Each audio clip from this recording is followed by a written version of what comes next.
to the National Charter Schools Conference. I am so excited to have this conference again in person. I'm also excited that we are celebrating Juneteenth, the new federal holiday dedicated to honoring Black Americans who helped build this great nation and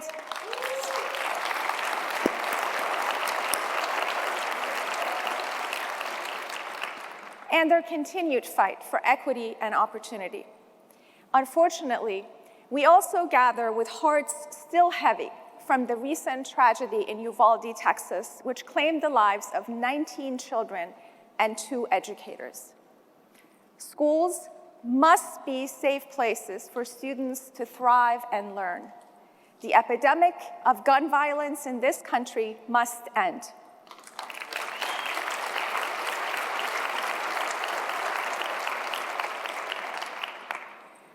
We know all too well that teachers and educators and students have gone through a tremendous amount of strain over the past few years. The last time we were gathered together 3 years ago in Las Vegas, we were bracing for a lot of change. It was right before the elections. But nothing could have prepared us for the challenges of the pandemic. I'm proud to say that as difficult as those challenges were, our sector showed up extremely well. Education is fundamentally different today than the way it was pre-pandemic. And one thing is for sure, we are never going back to the way it used to be.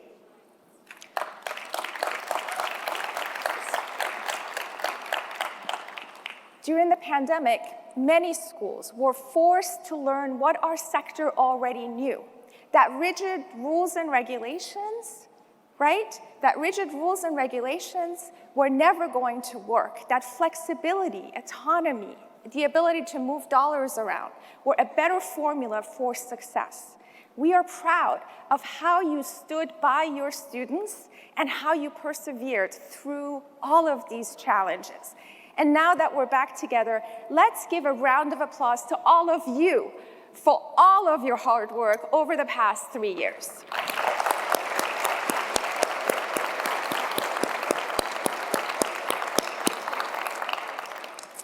Now, our schools offer special attention to the individual needs of children, academically, socially, and emotionally, and we welcome parents and families as active partners.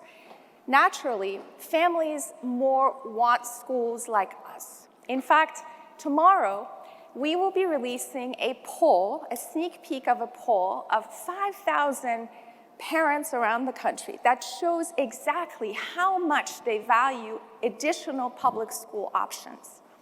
Take a look at these results.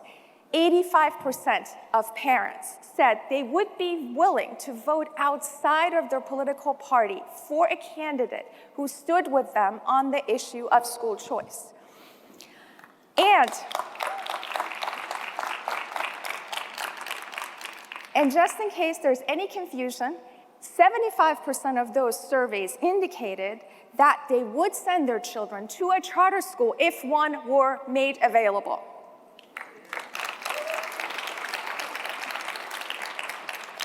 The future of our movement is very bright. We have so much to look forward to and discuss at this conference.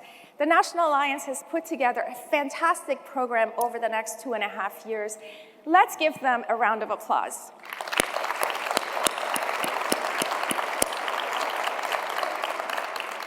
Them meaning the National Alliance conference team, sorry. So now that we're back together in person, we have an opportunity to share ideas in real time, challenge each other's thinking, and strengthen our community. And that's never been more important.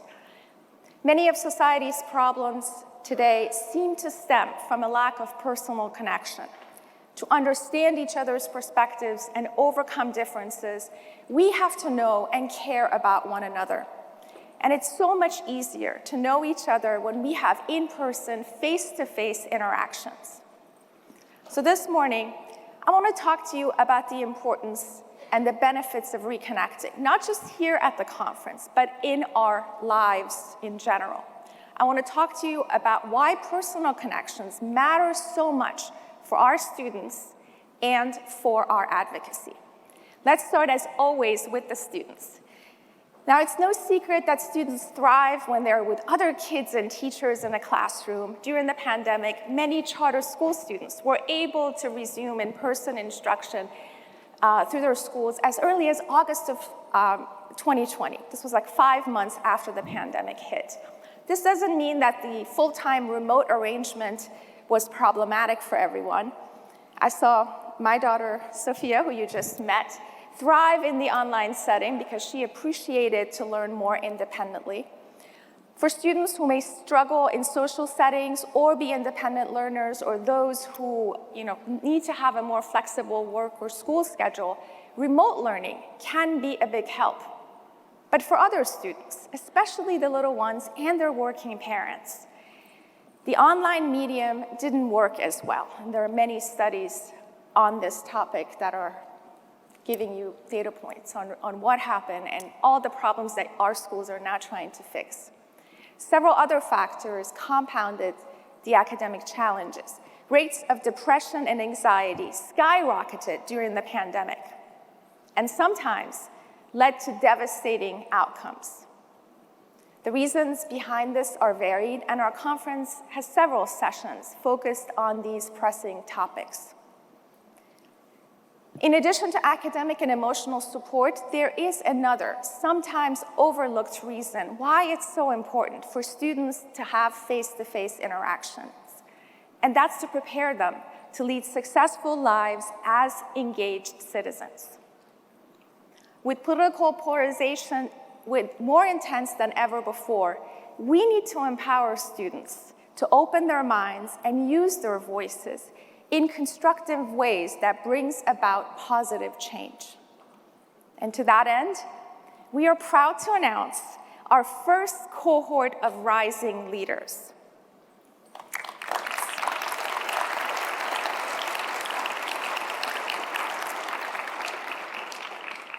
These leaders are high school students from charter schools who will participate in a year-long advocacy training fellowship to learn more about government and their elected officials. You met one of the rising leaders on the stage today, Dylan Park from Washington Latin Public Charter School right here in DC. As he noted, he wants to advocate for greater mental health support for students in his school and elsewhere. Dylan is one of 10 rising leaders selected out of a pool of more than 100 applicants in our inaugural cohort. They will each create advocacy clubs in their high schools and select a topic that they're going to study and advocate around throughout the year. Most importantly, from this experience, we hope that they will grow into education advocates and hopefully also charter school advocates later on in life.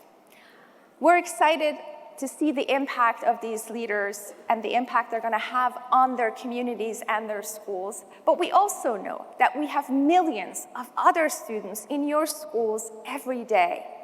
Today's generation of young people are the most diverse in the history of this great nation. They are digital natives who build community with people from all over. They care deeply about the world around them and are determined to be a force for good. And they are seeking our guidance. As educators, we must give our students the tools to think critically, to listen carefully, and to help others understand their point of view. We also need to model this behavior ourselves. Venues like this help our sector go deeper and get real with each other, to understand each other and stake out where we are as a sector.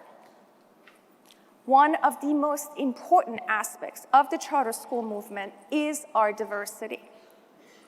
Some of us see charter schools as a mechanism to promote choice, others as a mechanism to promote equity or innovation. But we are all united in our commitment that every student deserves more options than the school that they happen to be assigned to. We believe there should be choices in public education and that parents and families are the best people to make those choices.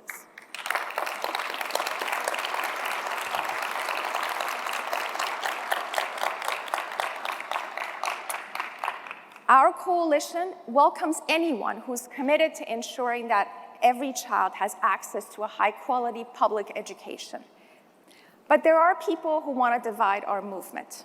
People on the left who say that charters cannot possibly be about equity if there are too many kids of the same race or socioeconomic background in a school, even if parents have selected those schools for their kids. And people on the right who may not like what's being taught in some of our schools. These people do not speak for us.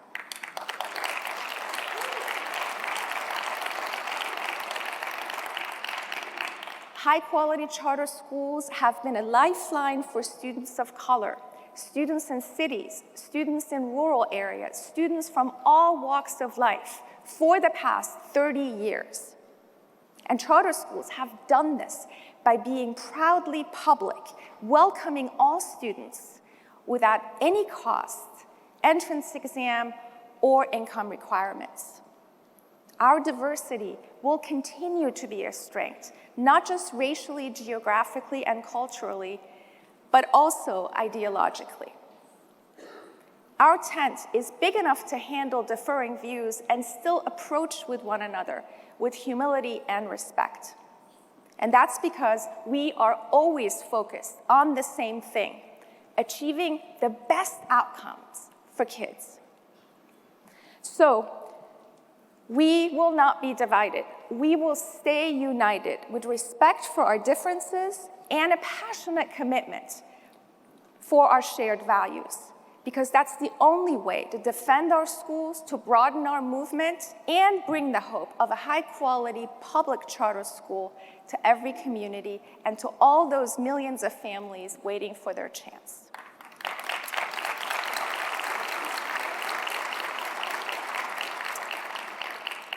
And that brings me to my final point. Being able to engage again in person is extremely important for our advocacy. People who oppose charter schools, you recognize these two ladies? People who oppose charter schools are well-funded and well-connected. They have, right now, the ear of key policymakers in Congress and in the administration. And they've flexed their muscles. First, they tried to cut our funding in the US House of Representatives, but we fought that effort and won, rallying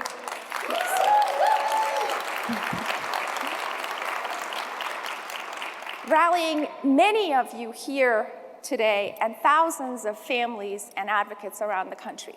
Then the US Department of Education proposed new rules to the charter schools program, which would chill charter school creation throughout America. Again, we rallied our armies of supporters and told the department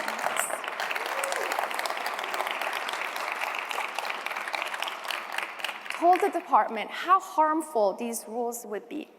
Over 20,000 advocates filed letters and comments in response to these rules. We're still waiting, by the way, to hear back from the department. And then parents led a rally of their own last month, right here in Washington, D.C.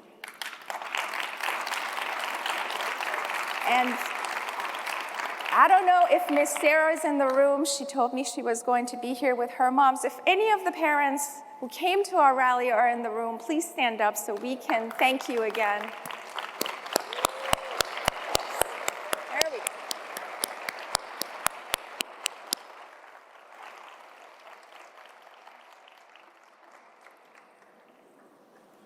So they held a rally to let the administration know that an attack on charter schools is an attack on their community and their parents. In all of our battles, we are honored and grateful for the support of lawmakers from both sides of the aisle. But we are most grateful to everyone here today who steps up for charter schools every time we ask. We simply couldn't do this work without you.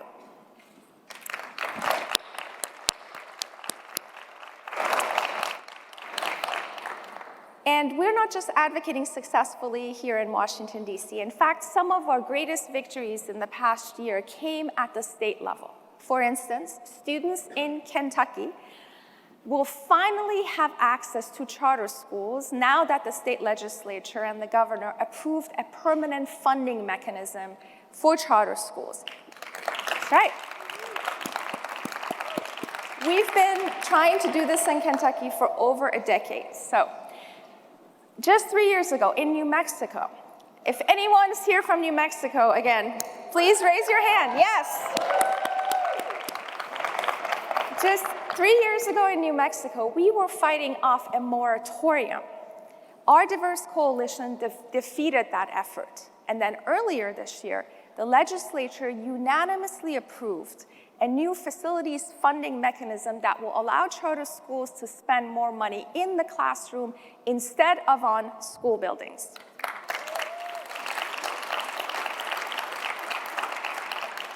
That's a tremendous change in just one legislative cycle. It shows how much we can accomplish when we stay together, focus across party lines, and don't let small setbacks get in the way of our big goals. But listen, we know that our opponents are not going to back away. As we gear up to defend or expand our sector in different parts of the country, let me close with one final ask.